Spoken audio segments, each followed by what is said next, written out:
Hey Smoothers, how's it going? Today we're going to be learning how to speedrun Back 4 Blood Act 1. Now, I'm not an expert on this. I've been learning how to speedrun it for the past couple days now, so I know the gist of it. And when I looked up how to speedrun the game, I didn't find any videos, so I decided to make one. For anyone who's like me, this is the deck that the person in first place has used. I personally don't use this deck, but I'm also not in first place, so I recommend using this deck. And when you build this deck, you need to put it in the same order, because I don't know if you know this, in this game, the cards are not dealt to you randomly. They are always in this same order, so you should build your deck in this order.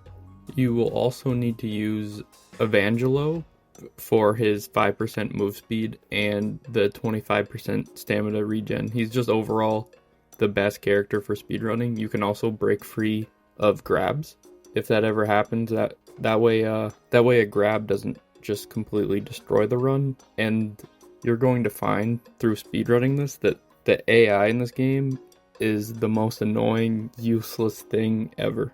So the time starts after you pick your deck and press ready. You're going to want to spam whatever button is your ready button. Skip all the animations for it showing you like the corruption cards and stuff. And then you just want to pick the first card in your deck. And you're going to do this for every level. Once the game actually begins, you just start sprinting towards the end.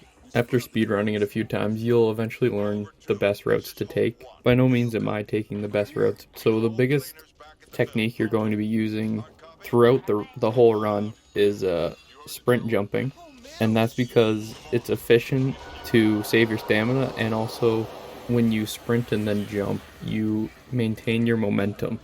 And keeping on with this, with sprint jumping, while you're in the air is the time you should be shooting any zombies in your way. Now with this game there is a lot of RNG with the zombie placement, which is what really makes this speedrun fun. But there's also RNG with these doors that you have to pass through. Sometimes they're locked, which means you'll have to shoot them down. So I recommend, as you're coming up to the door, sprint jump and shoot the door, just in case once you get to it, it's locked, then it's a little weaker. Whenever you enter the safe room, you should always wait by the door and spam your interact button to close it as fast as you can to end the level. The second level, once again, you're just sprinting towards the end, doing the sprint jumps. Nothing really different. You might run into some locked doors. This is the first level where you're actually going to use a glitch, and it comes at the end of the level. Once you're approaching the final house, I highly recommend shooting the door as you're sprint jumping off this ledge, because I think this door is always locked, so you're going to need to bust it down. And shooting it before you get to it will just save you a little bit of time, not much. And this is where you're going to use the first glitch in this run. Once you get to these stairs, you need to jump back and bump your head on the wall here, and the game thinks you're in the safe room, so the game will just end. On the third level, you're going to run as fast as you can to this part and press this button. This will begin the first section where you actually have time to loop a little bit. You have to wait for the mound of grain, I think it is, to pile up enough for you to jump over this train car.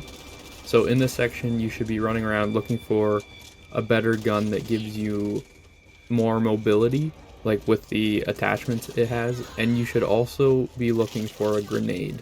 Eventually, you'll be able to jump over this train car and run to the end of the level. On the fourth level, you're going to want to sprint to this propane tank, shoot it, run across this bridge, through the boat, and get to the other side. This is the first part. You're gonna have to count on the bots not being bots, I guess. Like, there has been a few times I've gotten to the end here and you have to wait for your whole team to get there, and there was just one of them sitting right outside of the area it needed to be in, and it just would not come into the spot, which really kills the run. So you just have to hope they make it over. The best thing you can do is just run as far back into the area as you can, which you can't go that far, but that will help. So once you're here, you can open up this one attachment box see if there's any mobility attachments in it. Don't put them on your gun yet. Now, eventually, this person will throw the bomb out for you to use. You have to pick that up and then take this route where you jump off the side of the boat to get to the bottom as quick as you can, because once you place the bomb, then practically the level's over. You're either going to pass the level in that set time it gives you, or you're going to lose. So using this 1 minute of free time, you're going to want to loot around the boat, looking for guns that give you better mobility. Once again, looking for a grenade. And then once you're done looking, or the time's almost done, get to the escape point, and then you can put the attachments on whatever gun you found, or whatever gun you've decided to take through the rest of the game, pretty much. In the 5th level, you're going to run down to the gas station and start shooting the zombies. This part, you need to clear out the area. Eventually a breaker will come out of the garage door here. So before that, while you're killing all the zombies in the area, you should be looking for propane tanks to set up by the door. This will just help you kill it faster.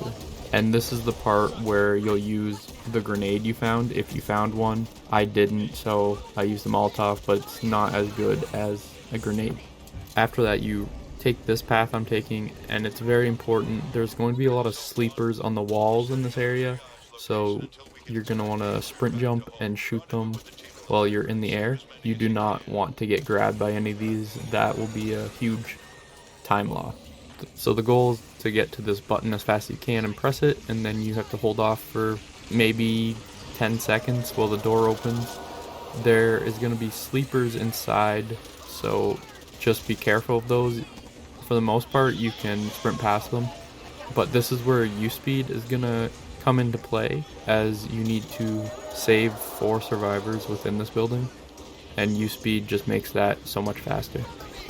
On the next level, U-Speed is going to come into play again, and RNG will too. So there's a few different spots that these open windows can be.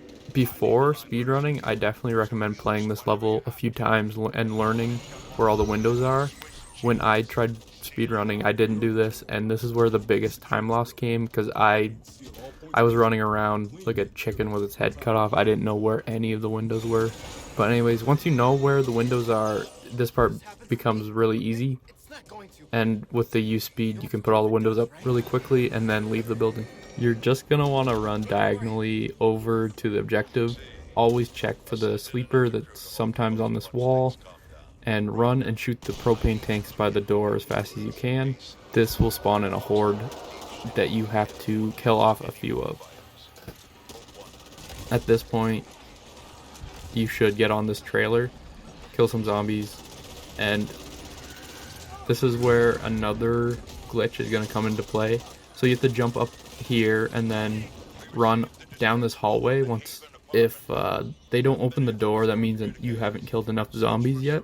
So just run back to the door, kill some zombies, run down this hall again. Once they open this door, you're going to want to jump off and kill yourself. I know that sounds weird, but there's a glitch in this level, or I don't know if it's a glitch, but anyways, after you save those people in that building and you go down, the level ends. So ideally there will be a red barrel in this area. Sometimes there isn't, so you will just have to be creative. You can shoot a car or make it blow up, or just try to jump off the balcony all the way down. Just get creative, you know? The next level, there's not a lot of time to be saved. You just run over to the bar, start the jukebox, and you just have to defend the jukebox while the people are getting on the buses. Just make sure the jukebox doesn't get destroyed, and this level's pretty easy. While you're defending, you can go look around the bar for intel. Intel's probably the most important thing you can find, especially if it'll give you more stamina. I also recommend always taking a grenade if you find one. Those can be really useful if you run into a tall boy that's in your path, or a locked door. Once the last people get on the bus, you should run outside and wait by the car and just spam your interact button until it lets you get in it. The next level is almost entirely based off luck, sadly, It's a really short level if you find the box quickly, but it can also be a level that eats up a lot of your time. So in this level, you have to run into this one area and you have to find this one box. It can spawn in like 8 different places, so this is another level where you should play it separately and learn where all the spawns are, because once you know where the spawns are, it will shorten your search time, making this the shortest level in the game. This next level is really awesome in my opinion because you get a little break in the middle of your speedrun. You have to sprint down this alleyway, make sure you don't get hit by the sleeper that usually spawns here, press this button as fast as you can, and then wait for the doors to open. Once the doors open, you take the box and run as fast as you can towards the end. Sometimes these doors can be locked, which is really annoying. You have to break them down. Eventually, once you run through, place the box here. You have to repair the generator, and this is another annoying spot for the bots. You have to wait for them to get closer to you in order to start repairing it.